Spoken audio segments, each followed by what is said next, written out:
Laurent Chaleil, en phase avec les résultats du chiffre d'affaires des entreprises économiques azuréennes, les chiffres de l'emploi se sont dégradés en 2014? Oui, exactement. En fait, les chiffres de l'emploi sont toujours corrélés aux chiffres d'affaires des entreprises ainsi que de leur rentabilité.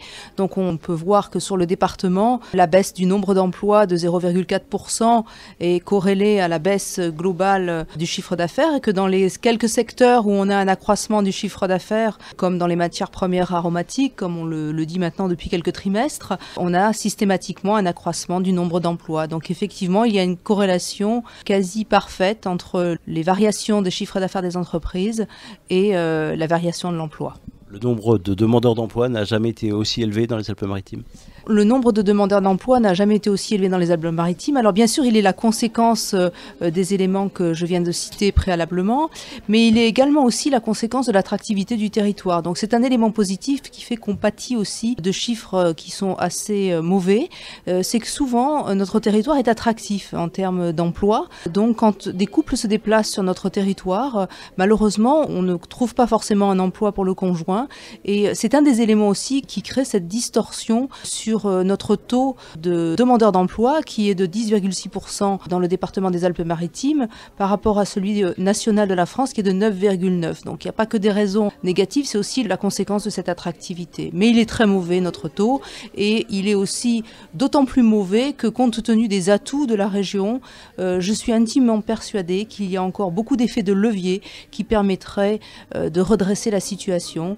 Et je pense qu'on n'a pas pris la pleine mesure de l'importance d'aider les chefs d'entreprise à pouvoir améliorer leur activité et ainsi améliorer la création d'emplois. Cette tendance est inquiétante parce qu'il y a quelques années, les résultats dans les Alpes-Maritimes étaient plutôt meilleurs que dans la région et même qu'au niveau national. Oui, c'est assez naturel quand on voit la diversité de nos activités touristiques, industrielles et de services, bâtiments également. Effectivement, on devrait avoir globalement un taux qui est à minima le même que celui au niveau national. C'est plus le cas. Et un autre point, je pense aussi, qui touche les gens de notre région également, mais comme je pense le reste de la France, c'est qu'effectivement, même quand il y a des offres d'emploi, c'est difficile de trouver des candidats. Donc on se heurte aussi à un dédain quelquefois, pas toujours heureusement bien entendu, du travail et du goût pour cela. Donc je pense qu'il est très important de redonner ce goût et que même si quelquefois on est dans des situations qui sont favorables par rapport aux indemnités qu'on peut percevoir de Pôle emploi, il ne faut pas négliger que les offres d'emploi ne se représentent pas toujours et les prendre en considération au moment où elles se présentent. Alors, les chiffres sont mauvais, mais pourtant le département dispose de nombreux atouts tout de même.